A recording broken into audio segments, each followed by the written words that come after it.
give it a couple more minutes here and there until I see everything at the top of the screen. Give it 1, 2, 3. So yeah, so you just said we just had some technical difficulties. So Garza went for DDT, so it's 2 episodes in one because one was 15 minutes, and this one will be whatever we have left. This will be the rest of so Garza with the hammerlock DDT. No. Andrade with the second rope hammerlock DDT because they can't beat him up afterwards. They can't beat him up. That's what so that was the first time. So that's now like the 18th time. Basically, Zelina's crew runs Raw right now. Is what we're seeing. So that was we went from the Monday Night Messiah and his crew to them disappearing. Sorry, there's no crew no more. He has no more To Messiahs. then that my microphone's here. He has no more disciples, I guess. I don't know. Yeah, it's odd. So this is the crew that's running it. I'm just a little taken away by all that. So then here we go with a match where I feel terrible. Kairi Sane against Nia Jax. So before this match, though, and I will say Kairi Sane at the beginning of the episode, which we didn't talk about, she was dancing to Ruby Riot's music. That was not Kairi Sane. No. I'm talking Asuka when she fought Ruby Riot. So we didn't talk about that. Asuka was dancing to Ruby Riot's music in the very beginning, before that match started, and then they came out and did a promo, her and Kairi Sane, about how she was going to win and go to the thing and beat Nia Jax and all that stuff, and then fast forward to this, because that was the same interview right there, because it was the interview with McIntyre where he showed the scar. Then we go to the Nia Jax and Kairi Sane match, and Sane got buried alive very quickly too. First of all, I would like to take this time to say Asuka is a treasure. New Asuka, since they've stopped putting fans up and she is just dancing throughout the country, just doing her little thing with no matter what's going on and just screaming, is the greatest character on wrestling right now. I can't hear you. It is definitely the greatest thing to see. Yeah, I was just pointing at you really while the fans are watching because that's just you. You are Asuka. Asuka is you. Yeah, she's just way better. She's way better. Yeah, she has way better. She does, but it's okay. But this is another one. I mean, we talked about this on SmackDown and thing. They're burying Kairi Sane because she's not going to go back to WWE, so they're letting her take all the falls. And Nia Jax decides to finish her with the Samoan drop this time. Yeah, it was like that. She calls it the Annihilator. Yeah, so wait, wasn't it Nia Jax or am I thinking of Tamina? And I'm not trying to get them confused, but who did Paige's move last week? Was that not Nia Jax? Nia Jax, but okay. So she decided to make sure I wasn't combining shows. So Nia Jax said that Paige said, "Hey, yeah, I can use the move," and then fast forward to the following week, and wait a minute, she's using the Samoan drop now? Yeah, she's back to using her. I was like, hold on. She called it the Annihilator. The Annihilator, yeah, but still, either way, she went back to that. So what was the point of using Paige's DDT? I was so thrown off by the whole thing. I don't know. And then there was a tweet after Raw from Kairi Sane saying how disappointed she is and she promises to just keep working hard and doing her best. So, wait, this from Sane? From Kairi Sane, saying how disappointing it is she lost another match. I don't know if she was saying it in like a shoot way or she was saying it in a shoot way. But either way, she was very okay. Now, so for Hulu, does Hulu just cut things out? I don't know because Hulu cuts things out of their matches. What are you missing? I didn't see any Bobby Lashley versus No Way Jose. Okay, so there was that, but first was Charlotte's promo, which you may have skipped by. Which, Charlotte's promo was at the end in mine. That's what I'm saying. No, I didn't get this one either. Yeah. So after the Nia Jax, was the Charlotte promo, which by the way, if you didn't know, Charlotte's real name is Ashley. Just want to throw that out there. It's not like Richard Fleer. Yeah. It's not like the Richard Fleer thing where it's really, really thrown off. This is two completely different names. Well, because she's from Charlotte, North Carolina. Yeah, no, I get it. But she did a promo basically saying that she's the best. Vince said she was the best, and it was all about her being the best. That was that promo. Then we went into the Bobby Lashley match. And Peppa has disappeared again. So while he's gone, I'm going to finish up. So Charlotte did her promo basically saying she's the best. And Peppa's back. Hold on. He disappeared to come back. He's now to my opposite side. It was great. He's back. So Charlotte did her promo, like I was saying to you, Peppa, and to the fans. Said, and she was real big on the whole. Yeah, she's the best. Vince said she was the best. Not Ruby Riott. I'm thinking Ruby Riott again. Ruby Riott. best. Rhea Ripley was like, you thought you were the best, but you couldn't compete with me. Basically, you're never going to compete with me. All that fun stuff, and then basically saying, I'm going to run through the NXT women and blah blah blah, and it's not Mia Yim, it's Io Shirai. Io Shirai. Thank you. Great for you today. No, man, I had it written down, but I couldn't find it in my notes real quick. She has Io Shirai on her list. And I she's messed not up really Io Shirai last worried week about too, it. and she's not going to be worried about it. Then was the Bobby Lashley match. See, I didn't get any That Bobby you Lashley missed. match. I think Hulu So- cuts out matches. Well, it should have. This was a stupid match to begin with. But the best But part the that you Lana actually missed. storyline's supposed to be in it, right? So here's what you missed about it, right? So Bobby Lashley comes out and he's going against No Way Jose, and she goes, finish him. You think you're playing a Mortal Kombat game where it keeps telling you to finish him every 5 seconds, right? He gets out of the ring and goes, shut the hell up, or shut up. Get him. I heard hell in the middle of it. I could be wrong. Either way, it was shut and up, and there may have been a word in there or not. Don't know. I was laughing. She just stares into the abyss, and the camera just catches her staring. Like, wait, what? And he goes in and just basically destroys No Way. Oh, no, sorry. He goes back in, and No Way Jose got a surprise roll up, but Bobby Lashley was able to kick out. So Lashley kicks out He because still got his win. he knows about the surprise roll up, and he knows that we're not going to lose the surprise roll up, even though WWE does those often. But not to us, you won't. Then he comes in, destroys No Way Jose, and then they walk out on the ramp together. But you can tell there's tension between the two of them. Yeah. So we're leading to something. Well, that Rusev tweeted last night, haha, you fool. So That's great. Love just Rusev. like, I'm glad you can deal with her. You deal with that BS. Yeah. Then Another match that was not on Hulu. Well, so before that, and we were talking about this. This is a match that should have been on Hulu. But before that, Rollins said that he's going to curb stomp any non-believers. Yeah, I got that. That's what he said here. See, on mine they put that towards the end. So right after the curb stomp came I think they said they're going to call themselves on Twitter the Air Force Ones. The Ricochet and Alexander. Yeah, Ricochet Air Force and Cedric Alexander. Something like that was their team, right? And listen, we talked about. I said this is a great tag team, right? My daughter again. I said this was a great tag team, but my problem here is they went against the Viking Raiders. Yeah. Now you didn't get to see this match at all. You said Pepper, right? No, it didn't even show up on my thing. All right, this was by far the best tag match that the Viking Raiders have had, and they came out on top. But Ricochet and Cedric Alexander looked really, really good in this match. They were playing well together. They were fighting well together, and it was really, really a very solid match. It was a shame that this had to happen so soon. That if they could have not just built Ricochet and Cedric Alexander against another couple of other tag teams, and then throw the Viking Raiders in there to go back, it would have been a little bit better. But yeah. They looked great. I mean, they literally had a couple near falls. They were using their high flying moves against the big guys, and the big guys obviously.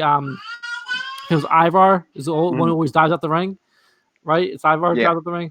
He dove out the ring on them and laid on them. Could you please continue this? I have to go speak to my new manager. So you can still talk. You want me to finish up then? Just finish this up, and then I'll just kind of come in where I come in. Okay. All right. I'm just gonna turn this off because then you won't hear. I don't think. Just put mute. No, go to the screen and hit the mute button on yours. Where the hell's that at? See on the bottom left of your picture, it should be mute and camera. Just in case. I don't have that on mine. Let me see if I mute you. I'll mute you. Tell me, can you talk? I muted you. You're good. You're good. So just come back in the screen. All right. So Peppa does his thing. I get it. So Cedric Alexander and Ricochet came to. Wait, what? What'd you say? All right. I don't know what he's doing. He's using his phone for something. Anyway, Cedric Alexander. There we go. Yeah, leave. So I'll finish this up and we'll call it that. So Cedric Alexander came out with Ricochet. Like I said, great match. They both put on a really, really good show. Then another great thing was this interview with the Street Profits. And they introduced Bianca Belair, and they were talking about how, they've lost to the Viking Raiders before, because basically talk about the Viking Raiders, how they just won, and congratulations to them. And the team that they really can never beat in NXT was the Viking Raiders, and Bianca Belair just puts them on blast, going, listen, you guys are saying you can't beat them. You want to beat them.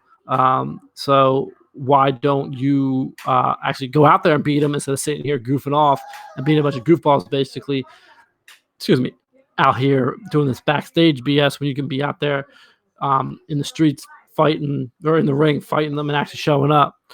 So that was a great interaction. I think they used Bianca Belair really well.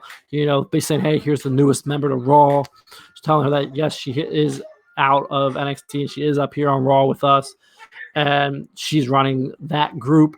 So you have Zelina Vega running her group. You have Bianca Belair running that group. They were building their feud earlier, with the WrestleMania stuff. So I'm imagining they're going to somehow continue this little bit of a feud that we're going to see. We may see somebody else added to the Street Profits. I'm not sure who yet, but I'm guessing we may get maybe another member of the Street Profits, or you just leave these three and let the other four try and destroy them, and we have a little bit of a feud back and forth. That's what I see, because unless they push Andrade to the side, but again, he was already back this quick, so they may end up doing something with the Street Profits there. So then we get into the final event of the match, and it was McIntyre versus Andrade, and you had a bunch of shenanigans with Angel Garza and Austin Theory getting involved, and Andrade dove out the ring, ended up landing on Theory and Garza instead of hitting McIntyre. The same injury that he got in NXT, Andrade went for again, but this time he had stopped him on it and finished him off and ended up claymoring him. And there was that. I'm just going to see if he texted me real quick. No, he didn't. Okay. So you had that, and he was able to come out on top of that and stop that. Then he went through the other guys because they were basically knocked themselves out, and wins the match. And he ends up not getting injured. He ends up reversing it, and the show's going off there. And this is going to be a quick match because the Cedric Alexander Ricochet versus the Viking Raiders was like it was obviously towards the end, but it was a long match. It took up 40 minutes, and then the Profits took up like another 5+ commercials. So they basically had like 15 minutes to work the rest of this in, if that, maybe 10 once everything was said and done. Because I remember looking, it was 40, and that match was just getting done, and they saw commercials and all that kind of stuff. So then Rollins basically comes out and attacks Drew McIntyre, and ends up hitting him with 2 curb stomps and stands out on top, basically showing that he is the superior one. He is the all-knowing, the all-seeing, the almighty, and basically showing that he is, the Messiah of Monday Night, I guess, again. And so instead of his group, it's just him now. And so my whole issue is I don't want to see Rollins as a champ again. We already explored that last year. He was bad at it. No one wanted to see him as the champ. And now you're getting me to want to turn away from WWE again. Like, don't do that to me, please. I was just getting invested in this. If anything, now I don't know if it's because Kevin Owens may have not been there, but why have him lose to Kevin Owens to then turn around and give this match to Rollins? That's where my confusion lies here. You have Kevin Owens that